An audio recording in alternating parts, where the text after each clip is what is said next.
Hello and welcome back to Sharing a Chapter a Day. This is me, and today I will be reading Chapter 88 of Engagement in Peril by Dara, Odoe, Suck.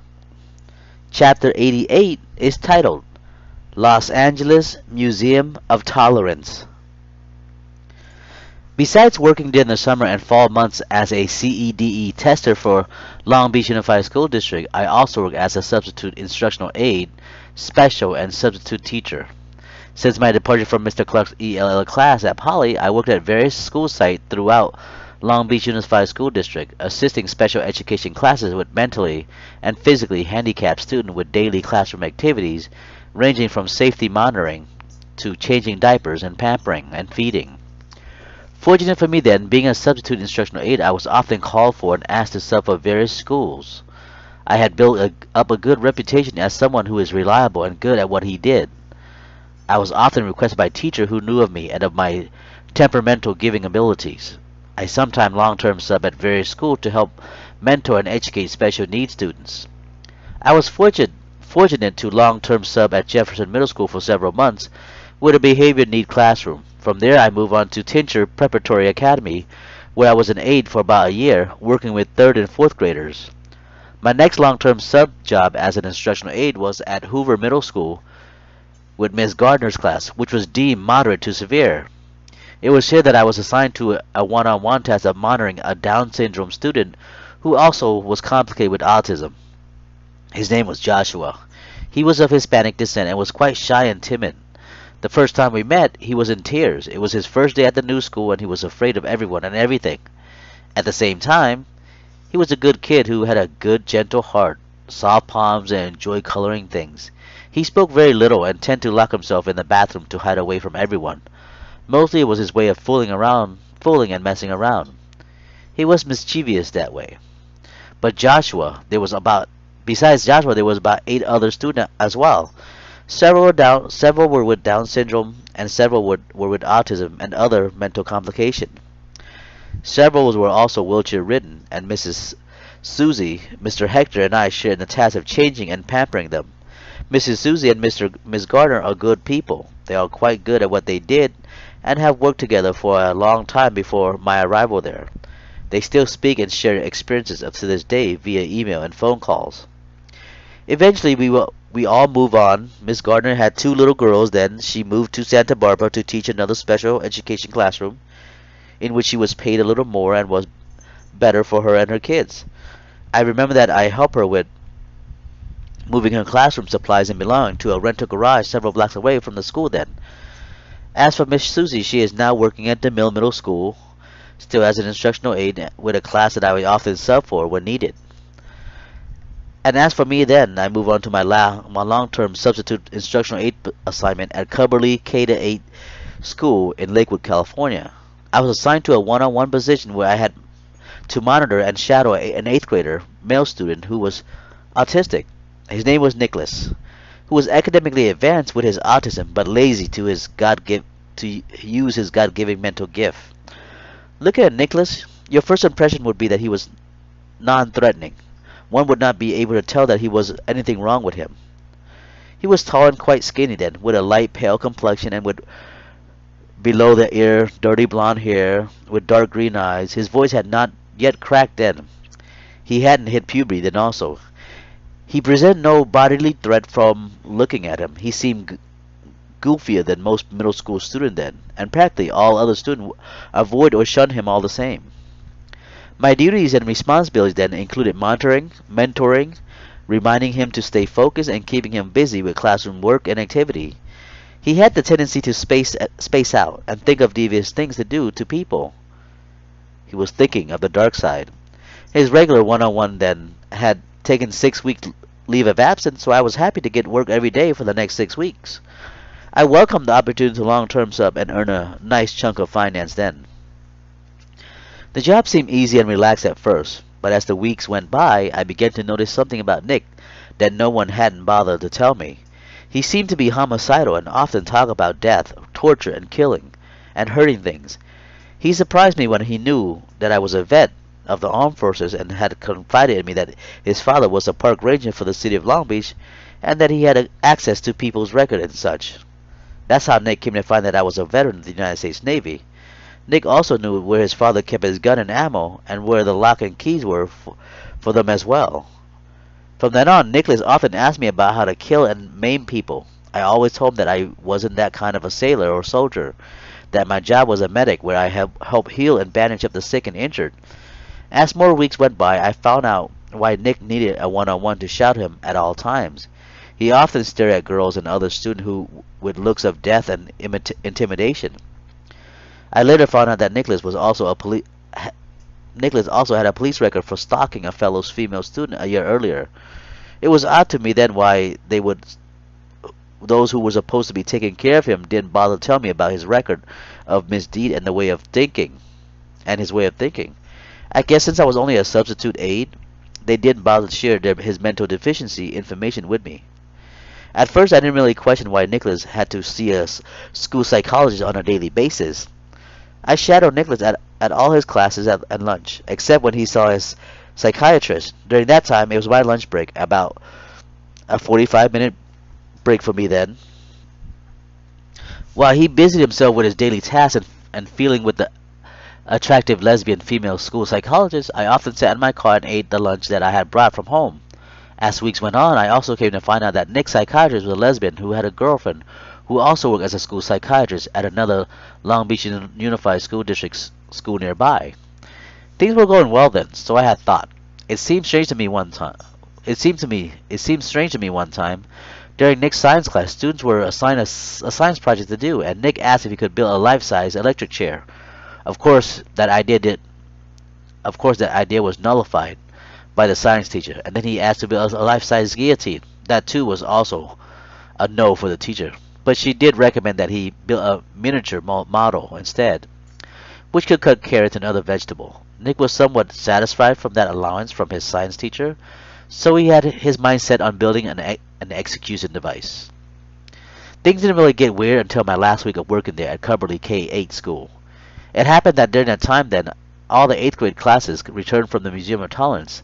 Since during this time, Anne Frank's stories of atrocity and hardship, the Jews being killed and tortured by the Nazi, was quite popular. The school decided to take all the 8th graders to visit the Museum of Tolerance in Los Angeles, off of Pico Boulevard, to teach them about tolerance and the acceptance of our natural and worldly differences. My job there that morning with the 8th grader was easy. I was to shadow Nick and keep him focused on the lecture and tour at hand while we were going through the Holocaust tour. As usual that morning, I waited for Nick on the blacktop where he debarked from his short yellow school bus at one corner of the school. Nick's IEP requests that his one-on-one doesn't pick him up from the bus to allow him some space so that he wasn't embarrassed by other middle school students if they were to see him getting off the special school bus. So it was best for me to wait for him to come to me at the school blacktop playground. From the blacktop, I would escort Nick to his first period class of advisory, usually walking me aside or behind him to make sure he was doing what he was supposed to do. Since he had his signed permission slip to go to the Museum of Tolerance, we were all set to go that spring morning. Before getting on the several long yellow school buses that were to drive us to the Los Angeles and to the Museum of Tolerance, I checked and looked through Nick's backpack for unnecessary items and things that he didn't need there. The museum was strict on guns, knives, weapons, and sharp metals, tools of any kind in their museum. So that's why I searched Nicholas for them. I took some item from his backpack and advised him that he could have it back when he was returned from our school trip to the museum. He strangely agreed to my request and demanded them. He also had brought a sack lunch for today's field trip as well. I too had made a sack lunch for myself that day as well. On the bus ride to the museum, I shared a row seat with Nick. It was just him and me. I allowed him to sit against the window while I sat next to the walking aisle. Nick kept pretty much quiet, like his usual self. He was timid and shy for the most part, but who knows what he was thinking in that crazy, weird head of his. I didn't really say much either. I just kept my composure and allowed Nick to ask various nonchalant questions then. At times he brought out ideas of killing and hurting things and went on to tell me why he was on court order and such for his previous stalking charges. I reminded Nick of what where we were going that day, and that he should refrain from asking unnecessary things like how one goes about killing someone. I also remind Nick to respect our tour guide, who are often previous Holocaust victims themselves. He stated that he understood. He rode the school bus with no problem that morning. Once we arrived at Pico Boulevard and we were ready to debark from the bus and into the Museum of Tolerance, I once again checked through Nick's coat. It was strange to me then. It was quite warm outside on this sunny spring day, and here's Nick wearing a heavy coat, like he often did the past 6 weeks that I have come to know him and worked with him then. I shook his coat up and down several times to see if anything would fall out of it, and I also searched through his many pockets and found nothing suspicious.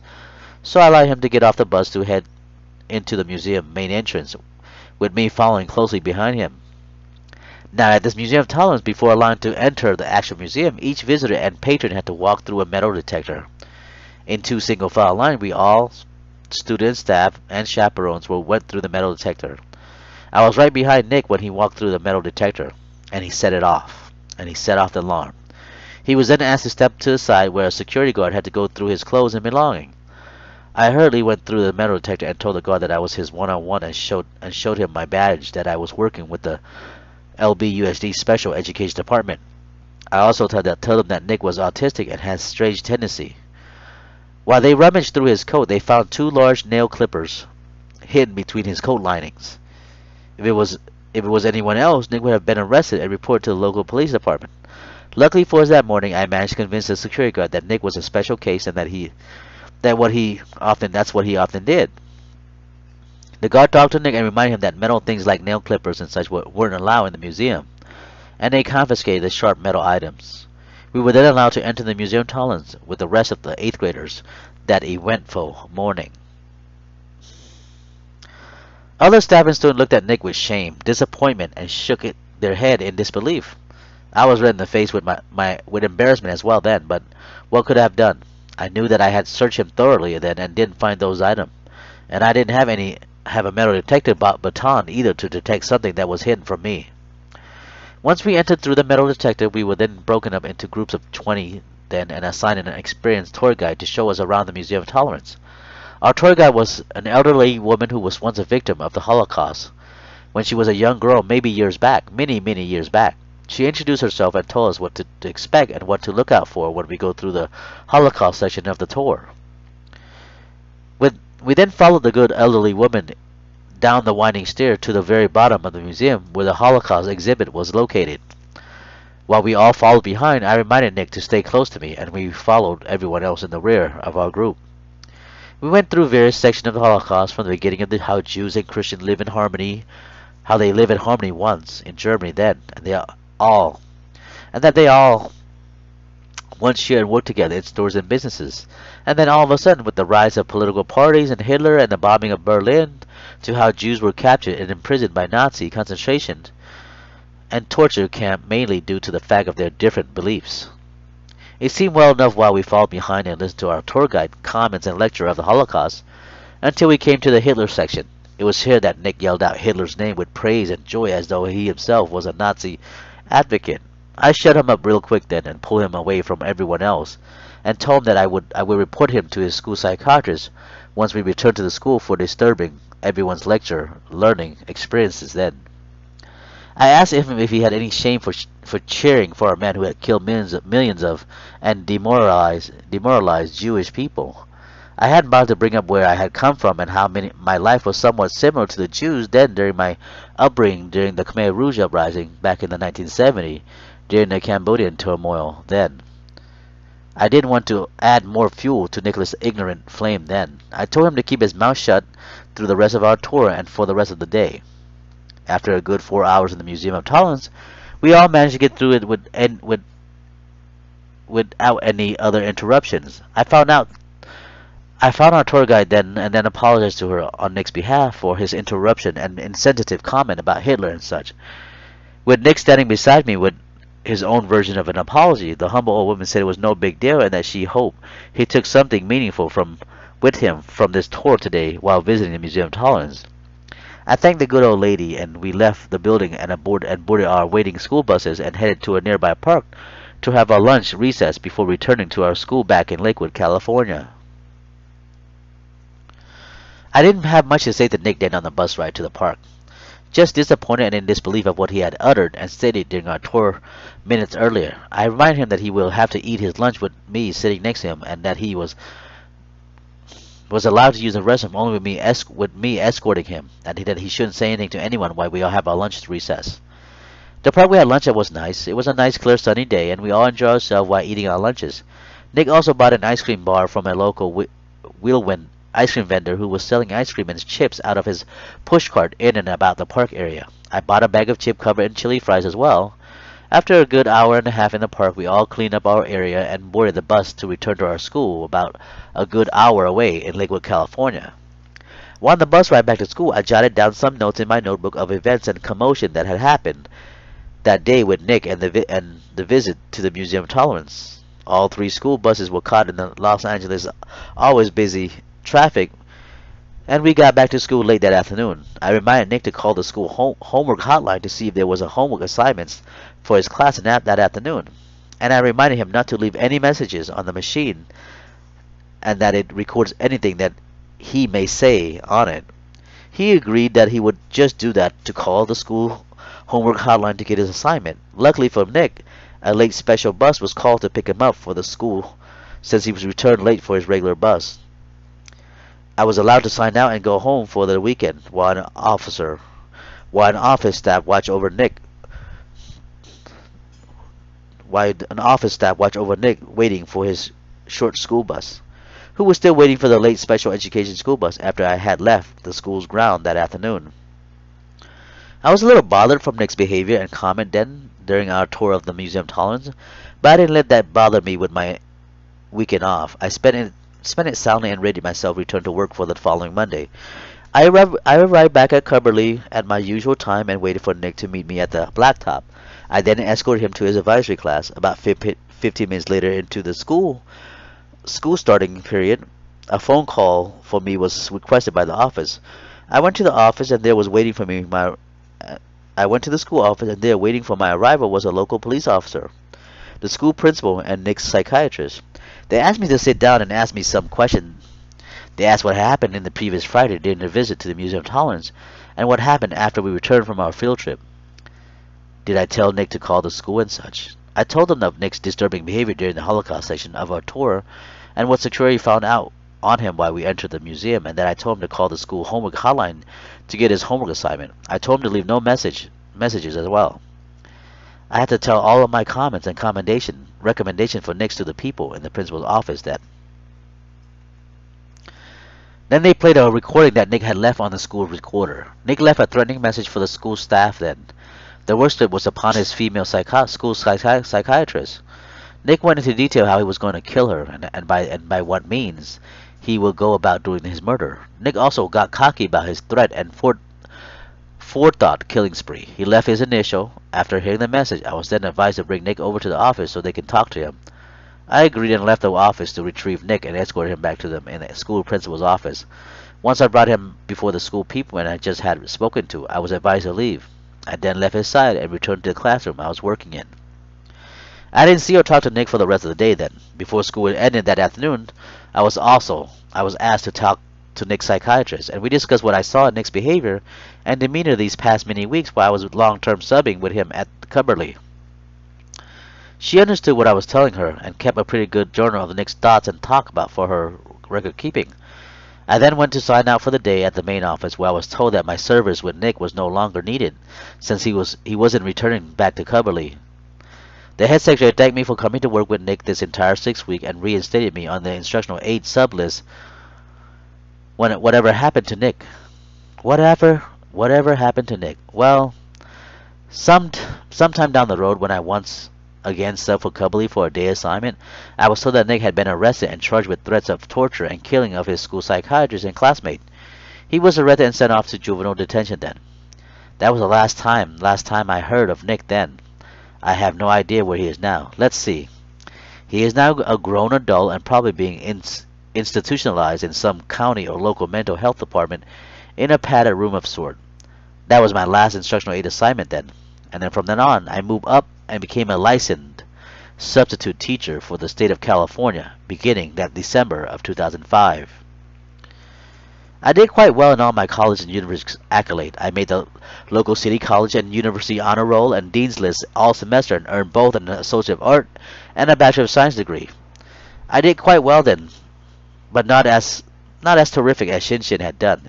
He had gotten his Bachelor of Science degree in Criminal Justice and graduated cum laude from the California State University of Cherry Pineapple Grove. He was also named Chief of Police for a day and had gotten his picture in the local newspaper and also met the city's mayor and councilman then. Shinshin would have been a terrific politician if he had chosen to be one. He could have done anything that he had put his mind to. That's just the type of person he was. He was able to adapt and overcome anything. That's what basic, buds, and force recon had embedded in him. I also wish he was still around and wish for the both of us to grow old together. I do miss him. I miss him so. I miss my beloved Shin Shin. Thank you for listening. This is the end of Chapter 88. Be on the lookout for Chapter 89, titled Long-Term Substitute Teaching for Long Beach Unified School District. This is Do, Ra, me, and I'll see you later. Thank you.